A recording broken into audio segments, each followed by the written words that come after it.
एक गांव में दो बहनें रहती थी, कविता और बबीता।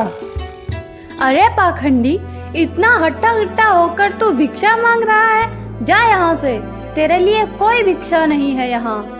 बड़ी बहन कविता पैसे वाली थी। जितनी ही वह पैसे वाली थी उतनी ही वह घमंडी और क्रूर थी। छोटी बहन बबीता बहुत ही भोली और ईमानदार थी। अरे भाग्यवान, मैं खेतों की तरफ जाता हूँ।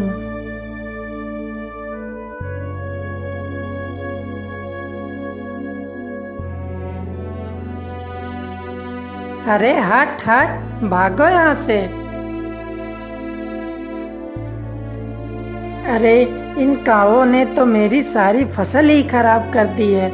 मुझे इनको सबक सिखाना ही होगा।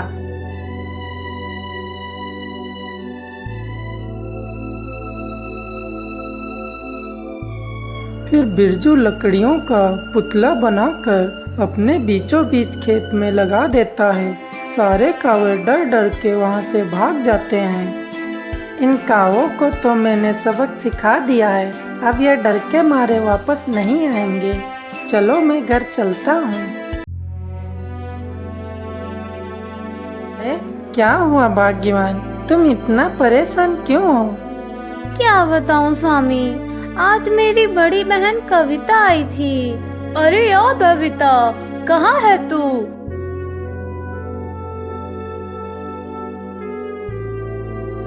अरे दीदी, आप आइए आइए, अंदर आइए ना। मैं इस झोपड़ी में आऊंगी? मेरी मती मारी गई है क्या? मैं अपने बेटे की शादी का निमंत्रण देने आई थी। तुझे क्या पता पुत्र की शादी की खुशी क्या होती है? मुझे क्षमा कर दो दीदी। ये ले विवाह का निमंत्रण। तूने तो ऐसा खाना खाया भी नहीं होगा। तुम चिंता मत करो भाग्यवान। स्वामी, क्या हमें संतान का सुख प्राप्त नहीं होगा?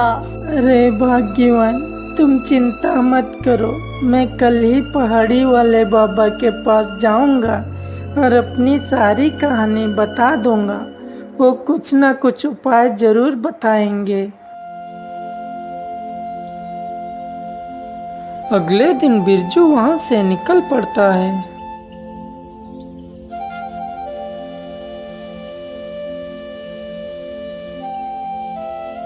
चलते चलते बिरजू पहाड़ी वाले बाबा के पास पहुंच जाता है। बाबा, आंखें खोलो बाबा। क्या हुआ पुत्र, तुम इतना परेशान क्यों हो? बाबा, मेरा नाम बिरजू है। मैं मधुवन गांव से आया हूँ। फिर बिरजू अपनी सारी कहानी साधु बाबा को बता देता है। ठीक है पुत्र, तुम चिंता मत करो। ये लो सेब और अपनी पत्नी को जाकर खिला देना।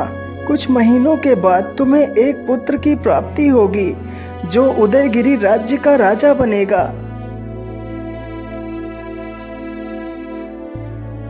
बिरजू अपने घर वापस आ जाता है।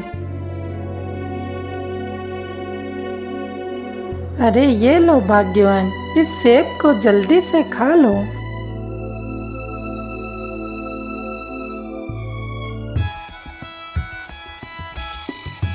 कुछ महीनों बाद बबीता ने बहुत ही सुंदर पुत्र को जन्म दिया। उसके मस्तिष्क के ऊपर विचित्र किस्म का चिन्ह था। उसके जन्म मात्र से ही बिरजू की सारी गरीबी दूर हो जाती है।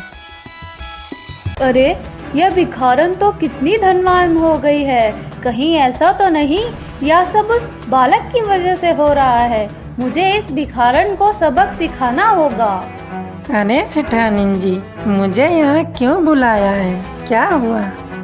ध्यान से सुनो। बिरजू के बच्चे को ले जाकर तुम्हें जंगल में फेंक आना है। इस काम के लिए मैं तुम्हें बहुत सारा धन दूंगी। ठीक है, मुझे आपके साथ स्वीकार है। माता भिक्षाम देहि। प्रणाम बाबा। अब यही सही मौका है इस बच्चे को उठाने का। फिर वह डाकू उस बच्चे को उठाकर वहां से जंगल की तरफ चला जाता है।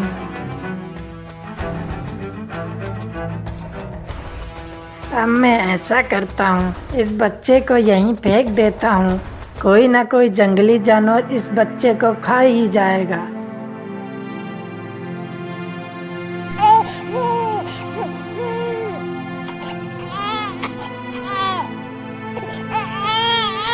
धीरे धीरे शाम हो जाती है।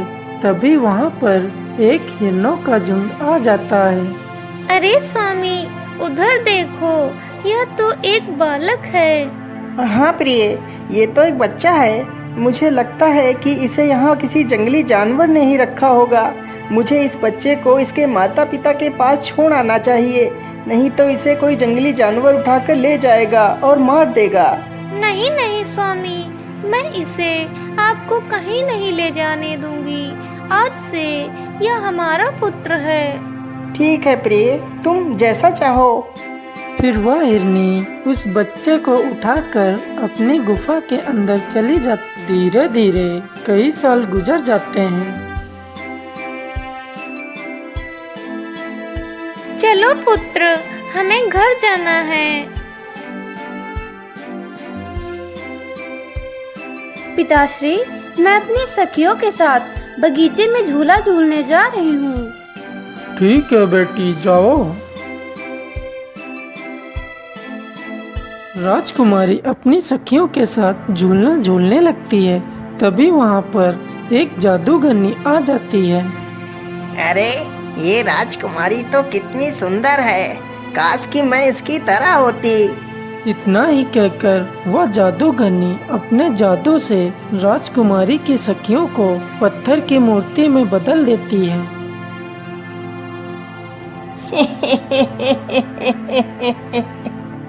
अरे, तू कौन है? ये तूने क्या किया? तू मुझे नहीं जानती है।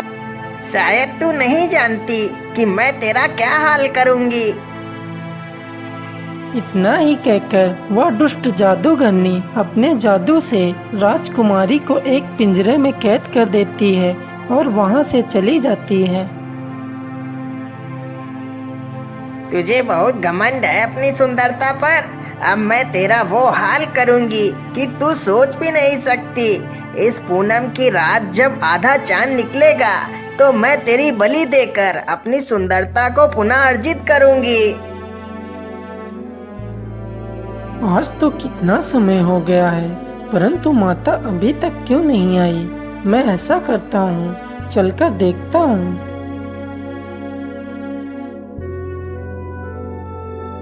विक्रम चलते चलते उसी गुफा के पास पहुंच जाता है जहां वह दुष्ट जादूगरनी राजकुमारी को बंदी बनाकर रखा हुआ था।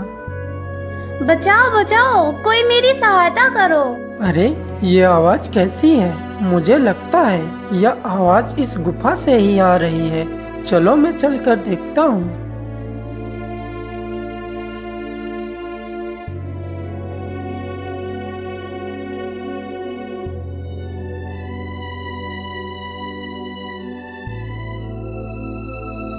तुम कौन हो और इस प्रकार पिंजरे में तुम्हें किसने कैद किया है? मैं उदयगिरी की राजकुमारी हूँ। फिर राजकुमारी अपनी सारी कहानी विक्रम को बता देती है। तुम चिंता मत करो राजकुमारी जी, मैं तुम्हें इस पिंजरे से अवश्य मुक्त करूंगा। ये इतना आसान नहीं है, क्योंकि उस जादूगरनी की जान उस जादुई आईने में है। तो मैं इस आईने को अभी तोड़कर आपको मुक्त करता हूँ। नहीं नहीं, यह इतना आसान नहीं है। यह आईना सिर्फ सुनहरे पक्षी के पंख मात्र से ही टूटेगा। परंतु राजकुमारी जी, वह सुनहरा पक्षी मिलेगा कहाँ? यहाँ से पूरब की ओर जाओगे तो तुम्हें एक नदी मिलेगी। उस नदी के पास एक बहुत बड़ा बरगद का पेड़ है। उसी पेड़ पे सुनहरा पक्षी रहता है। ठीक है राजकुमारी जी, तुम चिंता मत करो, मैं जल्द ही लौट कर आऊंगा। इतना ही कहकर विक्रम उस सुनहरे पक्षी की तलाश में निकल पड़ता है।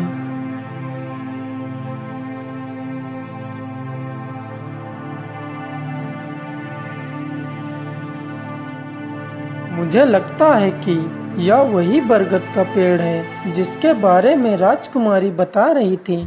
चलो जल्दी से मैं उस सुनहरे पक्षी का पंख ले लेता हूँ। अरे यहाँ तो कोई दिखाई ही नहीं दे रहा है। राजकुमारी ने तो यही बताया था, अब मैं क्या करूं? अरे यह मूर्ति किसकी है? कहीं ऐसा तो नहीं यह उसी सुनहरे पक्षी की मूर्ति हो? अरे युवक, तुम कौन हो जो मेरे बारे में बोल रहे हो? क्या तुम ही सुनहरे पक्षी हो? हाँ हाँ युवक, मैं ही सुनहरा पक्षी हूँ जिसे एक जादूगरनी ने अपने जादू से एक पत्थर की मूर्त बना दिया। परंतु तुम कौन हो युवक? मेरा नाम विक्रम है। मैं यहाँ आपका सुनहरा पंख लेने आया हूँ। फिर विक्रम अपनी सारी कहानी उस सुनहरे पक्षी को सुना देता है। तुम चिंता मत करो युवक, उधर देखो, तुम उस नदी का निर्मल जल लेकर मेरे ऊपर छिड़क दो तो मैं अपने वास्तविक रूप में आ जाऊंगा।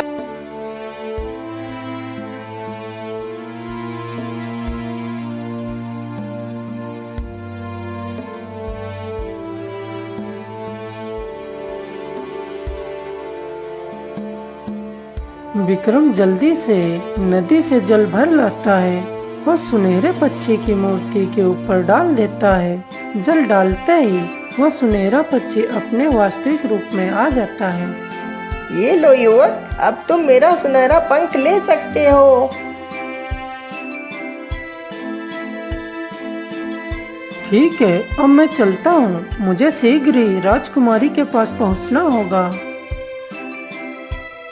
विक्रम सुनहरा पंख लेकर राजकुमारी के पास पहुंच जाता है तो देखता है, ओम ह्रीं क्रीं चामुंडाय विच्चे नमः। ओम ह्रीं क्रीं चामुंडाय विच्चे नमः। अरे यह दुष्ट जादूगरनी तो राजकुमारी की बलि देने वाली ही है। चलो मैं जल्दी से इस सुनहरे पंख की मदद से इस जादुई आईने को तोड़ देता हूँ। आईने के टूटते ही वह जादूगरनी मर जाती है और राजकुमारी उस पिंजरे से आजाद हो जाती है। अरे युवा, तुम्हारा बहुत बहुत धन्यवाद। तुमने मुझे नया जीवन दिया है। कौन हो तुम? मेरा नाम विक्रम है। मैं इसी जंगल में रहता हूँ। विक्रम अपनी सारी कहानी राजकुमारी को बता देता है। विक्रम, मैं तुमसे कुछ कहना चाहती हूँ। हाँ हाँ राजकुमारी जी, तुम्हें क्या कहना है मुझसे? तुमने मुझे नया जीवन दिया है। मैं तुमसे विवाह करना चाहती हूँ। क्या तुम मुझसे विवाह करोगे? हाँ ठीक है राजकुमारी जी, मैं तुमसे विवाह करने के लिए तैयार हूँ। फिर विक्रम और राजकुमारी दोनों उदयगिरी राज्य लौट जाते हैं। बेटी, तुम मुझे छोड़कर कहाँ चली गई थी? मैंने तुम्हें कहाँ कहाँ नहीं ढूंढा, परंतु तुम्हारा कोई पता नहीं चला। तुम ठीक तो हो ना पुत्री? हाँ पिताश्री, मैं बिल्कुल ठीक हूँ। फिर राजकुमारी अपनी सारी कहानी अपने पिता को बता देती है। पुत्र, तुम्हारा बहुत बहुत धन्यवाद। मैं तुम्हारा यह एहसान कभी नहीं उतार पाऊंगा।